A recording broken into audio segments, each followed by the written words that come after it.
my friend Rev Peggy Konkel come and visit us. She's been a mentor and a friend, a teacher and a friend. She's like one of the most important people in my life, and I so appreciate her. We served together at Unity of Blue Water in Port Huron, and then our paths separated, and then we came back together because she moved back to the area here to be with her daughter and son-in-law and 2 grandchildren. And that benefits her, but her being here benefits me. And I'm just so pleased that she's here. She's going to be speaking on a very unusual subject this morning. And I'm just going to welcome her to the podium and let her share her metaphysics with you. And that's one of the things that we have in common. We can talk metaphysical language to each other and we get it. So help me welcome Reverend Peggy Konkel.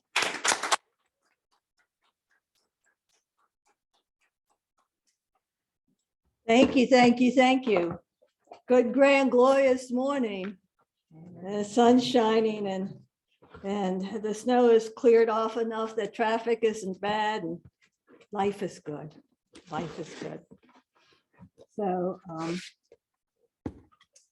I just want to say that Carol thinks that I represent something so important in her life, and she represents something very important in mine too. So I just want to acknowledge that. And so do you. I mean, I just enjoy coming here. It's a way for me to expand my awareness and my growth. And it's always interested. I'm always interested in how synchronicities show up. And Jane Elizabeth Hart has been part of the progress that I have been working on spiritually over the last several months. I have been following along with her program and growing through the program that she has established at Center for Enlightenment, which she is running out of Florida. But just to know that life is just grand. What can I say? Life is grand. So I saw the movie West Side Story a couple of weeks ago, and it has been playing in my consciousness the time ever since. I walked out of that and I thought, wow. And that was in the 50s. And here we are doing even more of that. How many people have seen the movie? Not the new one. Not the new one, Yeah, but the original one. the new one. Yeah, I don't even remember the original, so I couldn't tell you what the differences are. And I don't want to be a spoiler to anybody in any way. So just to know that. Well, so here's the synopsis. It's New York City, and it was really the East Side that started the whole idea of what was going to come forth. But there was this newspaper front page article that came out about the clashing of the gangs of the Puerto Ricans and the young youth who are already part of that community. And what happened was that Leonard Bernstein and the other writers decided that, you know, we're not going to make it about the Jews and the Catholic, which was their original intent. We're going to make it about these gangs, about these youth and their gangs. And that's how West Side Story became West Side Story. But it was about the Puerto Ricans who had moved into New York, had immigrated to New York, and they wanted to get the benefit. Of course, they ran away from an area where they were feeling that they were being oppressed, and they wanted the benefit of moving up in the world. And then there were the Jets who had been there that were making progress, so they thought, even though they were kids, but they wanted more progress, and they certainly didn't want anybody else coming in and taking over their territory and maybe keeping them from making the progress they wanted. So it became the gang rumbles between the Sharks, which the Puerto Ricans were known of, and the Jets. And in this story, it is our story. It's always our story. I love that every story is our story. In this story, there is a story of love, people coming together from both sides that bring the story into a new and a different crisis, an even deeper crisis that's going on. And this is what happens in our life. We come to a place where we meet someone who's different than us. And we begin to see that person for who they are, not for their differences. Maybe it's a person, maybe it's even more than a person, maybe it's a tribe, or maybe it's a community. But we start to see the truth of who they are, and not the outer thoughts that we have held because of perceptions that we've had from the outside. And then we start to see things differently. So I want to talk about this in respect in regards to where we are in our evolution individually and collectively, because this has been the spiritual journey that I am on right now. Moving from, as Jane Hart would say, the third dimensional consciousness, the consciousness of the five senses, as Gary Zukav would say, and into the multisensory human. There are many individuals out there that are working in this area now. They're talking about our evolution from this threefold man of five senses to this multisensory human that we are, that takes us from the deeper level and takes us up that spiritual development, so that we are coming from our intuitive side and not from our intellectual side. And that intuitive side, as we know, is in our heart. It's in our heart. So the first question I want to ask is, who is our leader? Who is our leader? Because when we look at West Side Story, the leaders were the leaders of the gangs, right? There's Riff on the Jet side, and there is Bernardo on the Shark side.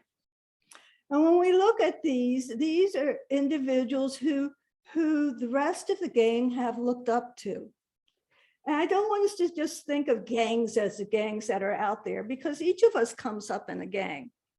When we kind of hit that place in puberty and adolescence, we start looking for people to hang out with, that we pick our leaders and we pick our tribe. We do this. This is how we grow. This is how we develop. This is how we come out from the I into the we concept, that we are more than just the I, that we stand together. And why do we stand together? Why do we pick our leaders? We pick our leaders for protection. We pick our leaders because they help us to fit in. They make us feel good about ourselves. We pick our leaders for lots of things. We pick our leaders for perhaps we think that their way is the right way.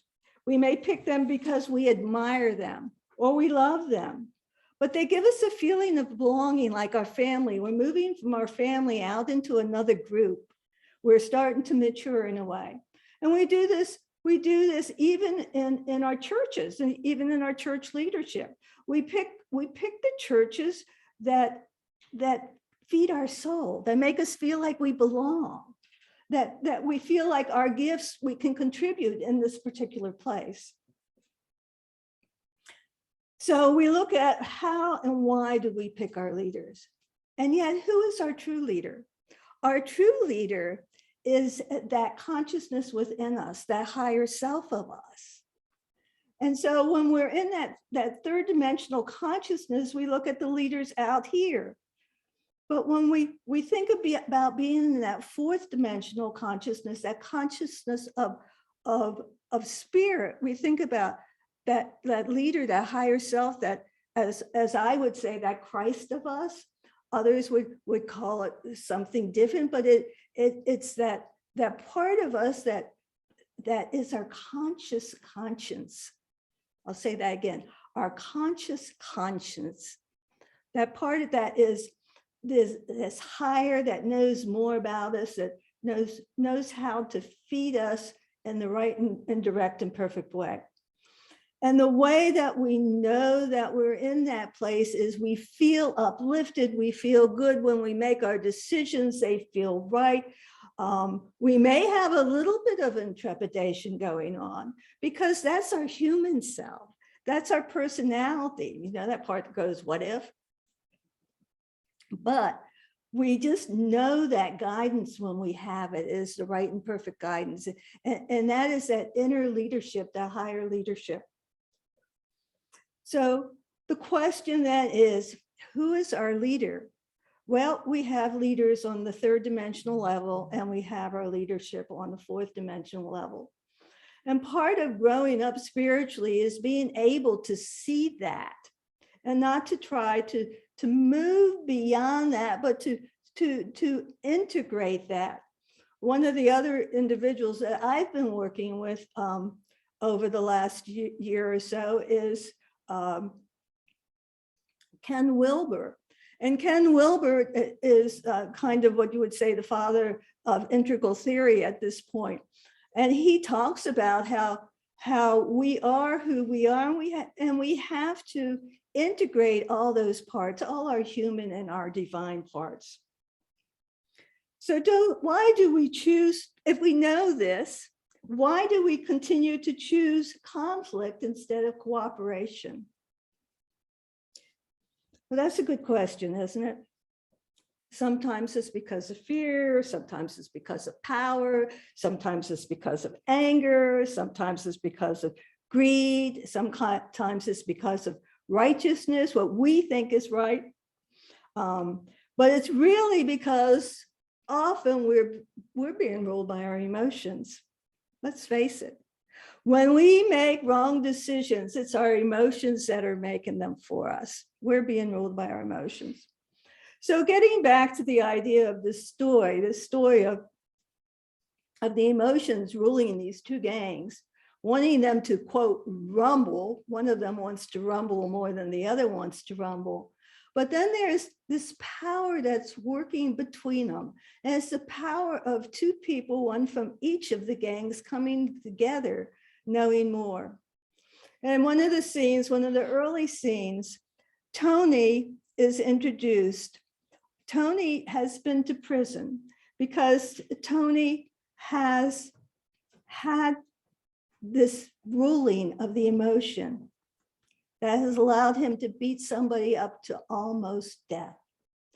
That's a place he never wants to go again.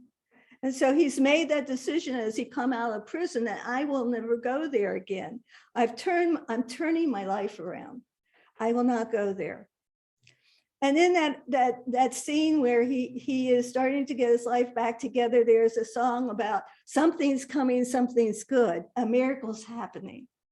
And I just want to plant that seed in your mind because often what we think is a miracle that's coming is greater than that. And we miss the boat because we keep it in that third dimensional level. If we think of it as the miracle out there instead of the greater miracle of the spiritual miracle. So when we're in that place where emotions start to rule, what we would say was the deadly sins, we all have the sins, let's face it, but we don't want them to get to that point of deadly sins. We don't want our anger to get to the point of killing. We don't want our greed to get to the point of thievery. We don't want our envy to get to the point where we want to ruin somebody's reputation. We don't want our lust to get to the point of rage, or our pride to the point where it pushes everybody away and we can't see brightly. And so this is why we have to look at moment by moment our authentic power. Where are we getting our power? Are we getting it from our personality and our ego selves? Or are we getting it from that divine power? And we know where we're getting our power from when we're in that place of we wanting to manipulate, we want to control. then we are working from our ego space and our personality space. When we are in that place where we're trying to align ourselves with our divine soul, with that higher selves of us, with that God selves of us, then we are getting authentic power. Last month or the month before, Gary Zukav did an article in the Unity magazine. He didn't actually do the article, let me put it this way. He did an interview in the Unity magazine in which he talked about this whole idea of authentic power. And he talks about from this perspective. He says, we will each become aware of continual opportunities to create the love instead of with fear. We will want harmony, yet at the same time create discord. We will want to cooperate, yet simultaneously compete.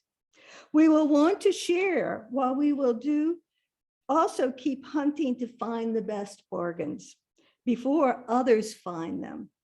We will intend to revere life, yet find ourselves exploiting one another.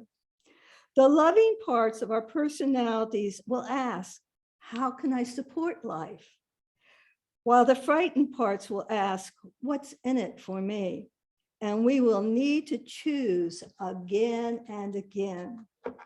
This is part of being human, and this is part of embracing our humanity, to be able to learn to see our emotions and listen to that dialogue that's going on within ourselves, to the point where we get to the point that we can say, oh, I see what I'm doing.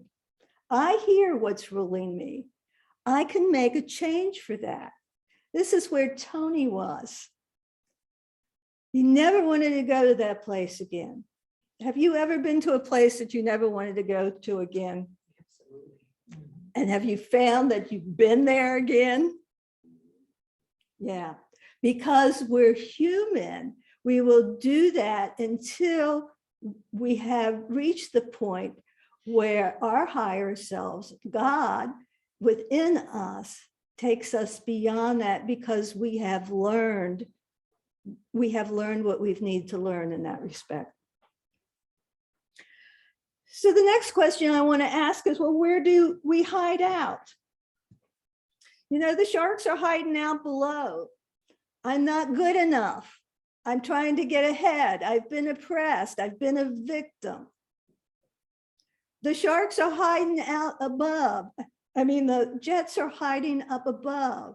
I want to soar. I want to get more. And if I give up anything, how will I get there? Again, this is that third dimensional thinking. It's not relying on our intuition. It's not aligning ourselves with our true self, and knowing that we will get there when we need to get there, and how is up to God. There's so much information out there on how we can get to know ourselves better, personality-wise, psychologically-wise, as well as spiritual-wise. One of the things that I have had the opportunity to be exposed to, a couple, one of them is Myers-Briggs, but the other is, excuse me, the Enneagram. Has anybody here been exposed to either one of those? So you know that they're very powerful tools. The thing with the Enneagram is it says that there's 9 different ways that we come across to the world. They're our dominant way of coming across, and these ways are established younger in our lives. These are the ways we have started to develop and evolve. Doesn't mean that we cannot change, but this is kind of, you know, that habit that was formed, the way that we react and act in life out of the basis of our third dimensional living. These include, this is just one way they're said, they are said other ways, but if you look at the 9, the book that I use says we can be, some of us are perfectionists, Some of us are helpers. Some of us are achievers. Some of us are romantics. Some of us are observers. Some of us are questioners. Some of us are adventurers. Some of us are asserters. And some of us are peacemakers. And there's good and not so goods in the way we act and react from each of those. But the important thing is to know that each of us on our journey through life, on our understanding and becoming more of who we are, needs to be in relationships that we can see the other for where they are and who they are, so that we all can grow together.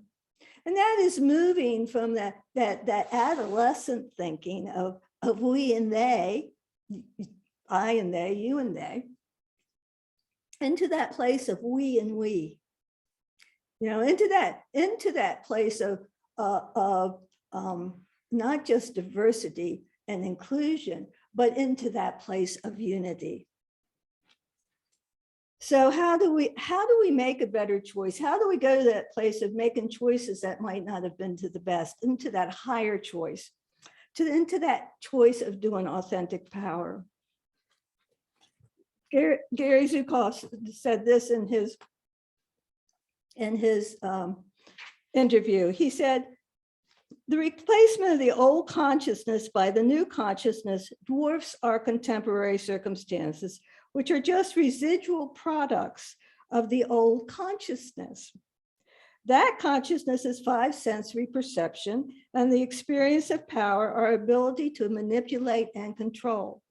The new consciousness is multisensory perception and the experience of a power alignment of the personality with the soul, with harmony, cooperation, sharing, and reverence for life. So we go to that point that we make a better choice. We align with our soul. We ask the question of, what is mine to do here? What is mine to see here? What is mine to be here? And in all cases, we're looking at marrying our intelligence, our wisdom intelligence, with our heart intelligence, that intelligence of love.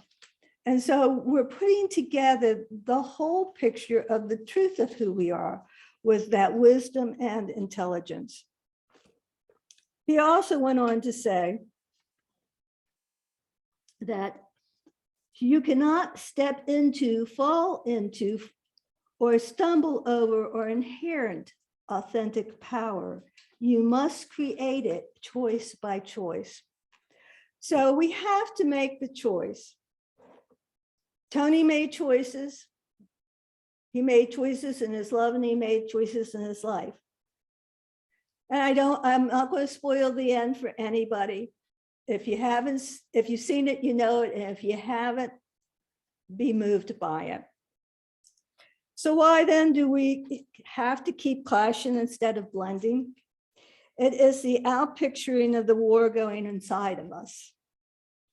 The wolves fighting each other in our core.